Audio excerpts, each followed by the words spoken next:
স্থায়ী কৰ্মচাৰীৰ তুলনাত NHM স্বাস্থ্য কৰ্মচাৰীয়ে লাভ কৰে অতি সামান্য দৰমহা। NHM অসমৰ কৰ্মবিৰতি কাৰ্যসূচী ৰূপায়ণ 4 তাৰিখৰ পৰা 6 তাৰিখলৈকে NHM কৰ্মীসকলৰ বিক্ষোভ প্ৰতিবাদী কাৰ্যসূচী প্ৰায় 2 শতাধিক কৰ্মীৰ অংশগ্ৰহণ। লোকপ্ৰিয় গোপীনাথ বৰদলৈ অসামৰিক চিকিৎসালয়ৰ NHM কৰ্মস্থলীৰ প্ৰাংগণত একত্ৰিত হোৱা প্ৰতিবাদীৰ মাজত যথেষ্ট হতাশা আৰু কৰ্মচেতনা হ্ৰাস পোৱা পৰিলক্ষিত হয়। ৰাষ্ট্ৰীয় স্বাস্থ্য অভিযান অসমৰ অধীনত প্ৰায় 24,000 কৰ্মচাৰী তথা বিষয়া কৰ্মচাৰী ৰাজ্যখনৰ স্বাস্থ্য খণ্ডত বিভিন্ন ধৰণৰ পদবীত নিয়োজিত হৈ 2006 চনৰ পৰাই প্ৰায় যোৱা 2 দশক ধৰি স্বাস্থ্য সেৱা আগবঢ়াই আহিছে। ইয়াৰে প্ৰায় 20,000 কৰ্মচাৰীয়ে ভিন্ন ভিন্ন চিকিৎসা পদ্ধতিৰ চিকিৎসক বিষয়াসকলকে ধৰি CHO, ফাৰ্মাচিষ্ট, GNM আদি বহুকেইটা পদবীত নিয়োজিত হৈ ৰাজ্যৰ চিকিৎসা মহাবিদ্যালয়ৰ পৰা আৰম্ভ কৰি জিলা চিকিৎসালয়ৰ লগতে আদৰ্শ চিকিৎসালয়, প্ৰাথমিক স্বাস্থ্য কেন্দ্ৰ আদি 2006 চনৰ পৰা ক্ৰমান্বয়ে নিযুক্তি লাভ কৰি অতি ন্যূনতম দৰমহাত স্বাস্থ্য সেৱা আগবঢ়াই আহিছে। NHM টেকনিকেল কৰ্মচাৰী তথা বিষয়া কৰ্মচাৰীসকলে ৰাজ্যৰ স্বাস্থ্য বিভাগৰ স্থায়ী পদত কৰ্মৰত অন্যান্য টেকনিকেন্স কৰ্মচাৰীসকলৰ সমানে কাম কৰি আহিছে যদিও স্থায়ী কৰ্মচাৰীৰ তুলনাত NHM স্বাস্থ্য কৰ্মচাৰীসকলে অতি সামান্য দৰমহা লাভ কৰে। ৰাজ্যৰ স্বাস্থ্যৰ খণ্ডৰ মেৰুদণ্ড স্বৰূপ এইসকল কৰ্মচাৰীয়ে দীৰ্ঘদিন ধৰি ঠিকাভিত্তিকভাৱে সেৱা আগবঢ়াই থকাৰ পাছতো চাকৰি স্থায়ী নোহোৱাৰ বাবে অধিকাংশ কৰ্মচাৰীৰ নিয়মীয়া চাকৰিৰ বয়সৰ ঊৰ্ধ্বসীমা উকলি যোৱাৰ বাবে এইসকল কৰ্মচাৰীৰ জীৱনলৈ অন্ধকাৰ নামি আহিছে। এফালে মূল্যবৃদ্ধিৰ নিৰৱচ্ছিন্ন ধাৰা, আনহাতে এইসকল কৰ্মচাৰীৰ চৰকাৰী সা সুবিধাৰ পৰা বঞ্চিত হোৱাটোৱে বাৰুকৈ প্ৰভাৱিত কৰি মানসিক বিষণ্ণতাত ভুগাইছে কৰ্মচাৰীসকলক।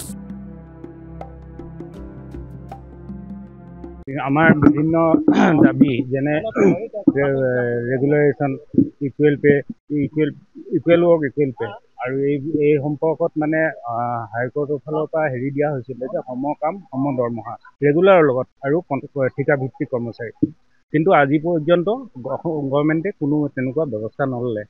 ইয়াৰ পিছত আকৌ আন যি কৰ্মচাৰীৰ ভৱিষ্যত সুৰক্ষাৰ ক্ষেত্ৰতো কোনো ব্যৱস্থা নললে। আমি বিভিন্ন সময়ত বিভিন্ন ধৰণৰ দাবী উত্থাপন কৰি আহিছোঁ। 2007-08 চনৰ পৰা এই প্ৰজেক্টত NHM প্ৰজেক্টত কাম কৰি আছে মানুহ। তেখেতসকলৰ আজি প্ৰতি কোনো ব্যৱস্থা নহ'ল। গতিকে এই বিভিন্ন দাবীসমূহৰ ওপৰত আমাৰ উৰ্ধ্বতন কৰ্তৃপক্ষ অৰ্থাৎ আমাৰ চেণ্ট্ৰেল কমিটিৰ নিৰ্দেশমৰ্মে আমি এই অৱস্থান ধৰ্মঘট আৰম্ভ কৰিছোঁ আৰু এই 3 দিনীয়াকৈ চলিব। আজি যিদৰে চলিছে অহা কাইলৈ আৰু পৰহিলেও আমাৰ এইদৰে চলিব আৰু আমি এনেকৈ সংগ্ৰাম কৰি যাম আৰু এইখিনিতো যদি চৰকাৰে কোনো ব্যৱস্থা গ্ৰহণ নকৰে তেন্তে আমি পৰৱৰ্তী সময়ত আকৌ পৰৱৰ্তী কাৰ্যসূচী গ্ৰহণ কৰিম। ধন্যবাদ আপোনালোকে এই সুবিধাটো দিয়াৰ কাৰণে চৰকাৰক জনাবলৈ।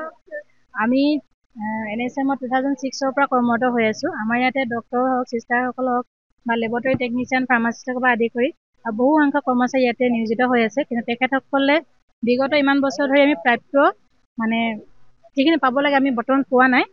আমাক সুপ্ৰিম কোৰ্টে অৰ্ডাৰ দিছিলে যে সম অধিকাৰত মানে সম কামৰ সম অধিকাৰ আছিলে, কিন্তু বৰ্তমানলৈকে আমি সেইটো বঞ্চিত হৈয়ে আছোঁ। তাৰোপৰি আমাৰ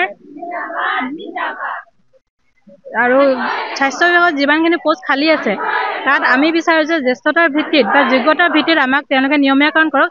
এতিয়া মানে দেখি আছোঁ যে আমি নতুনকৈ পোষ্ট ক্ৰিয়েট কৰি কিন্তু নতুন মানুহে তাত চাকৰিটো পাবলৈ সক্ষম হয়, কিন্তু আমি সেইটো নাই বিচাৰোঁ। আমি বিচাৰিছোঁ যে আমি 2006 পৰাই আমি যেতিয়া কৰ্মৰত হৈ আছোঁ, আমাৰ ইয়াত যথেষ্ট অভিজ্ঞতা সম্পন্ন লোক আছে, তেখেতসকলক যাতে বঞ্চিত নকৰে সেই সকলোকে মানে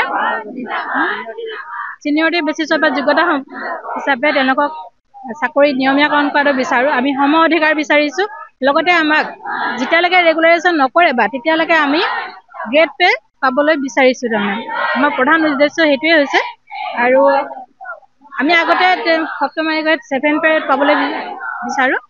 আমি যোৱা 20 তাৰিখে চচলতে ধৰ্ণা কাৰ্যসূচীও লৈছিলোঁ, কিন্তু চৰকাৰৰ পৰা একো সুফল নোপোৱাৰ বাবে আমি এই 3 দিন আমি কৰ্মবিৰতি কৰিবলৈ মানে বাধ্য হৈছোঁ আৰু যদি ইয়াৰ পিছতো যদি আমি একো সুফল নাপাওঁ আমি আগন্তুক দিনতো আৰু প্ৰতিবাদী কাৰ্যসূচী চলাই যাবলৈ বাধ্য হ'ম কিন্তু এইটো নহয় যে আমি জনসাধাৰণৰ ওপৰত কিবা মানে হেম্পাৰ নকৰোঁ আমাৰ ইমাৰ্জেঞ্চি ছাৰ্ভিচ আমি চলাই গৈছোঁ আমি যিসকলে ইয়াত আছোঁ আমাৰ বহুত সংখ্যক কৰ্মচাৰী এতিয়াও ইমাৰ্জেঞ্চি কামত নিয়োজিত হৈ আছে আমি জনসাধাৰণৰ প্ৰতি ভাবুকি সৃষ্টি নকৰোঁ কিন্তু আমি আমাৰ প্ৰাপ্য বিচাৰি ওলাই আহিবলৈ আজি বাধ্য হৈছোঁ সেই গতিকে আমি আজি কৰ্মবিৰতিত বহিবলৈ বাধ্য হৈছোঁ কামৰ সম অধিকাৰ আমাৰ গ্ৰেড পে লাগে তাকে আমি জনাইছোঁ সদৌ অসম স্বাস্থ্য ও কাৰিকৰী কল্যাণ সন্থাৰ অন্তৰ্গত আহ্বানৰ মৰ্মে আমি তিনিচুকীয়া জিলাৰ সকলো NHM কৰ্মচাৰীয়ে তিনিদিনীয়া কাৰ্যসূচীৰে কৰ্মবিৰতি পালন কৰিছোঁ আৰু এই কৰ্মবিৰতিত আমাক অংশগ্ৰহণ কৰিছে আমাৰ তিনিচুকীয়া চিভিল হস্পিটেলৰ যিসকল NHMৰ কৰ্মচাৰী আছে তেওঁলোক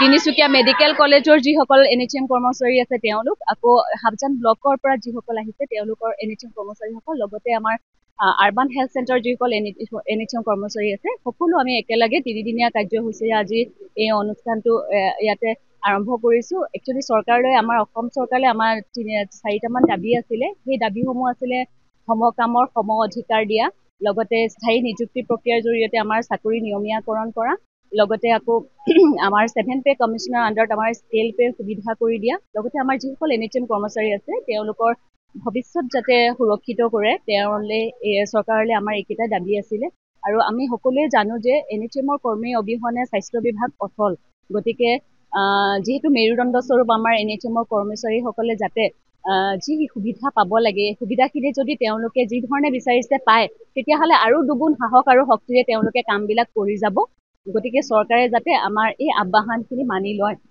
এয়া আমাৰ অনুৰোধ থাকিল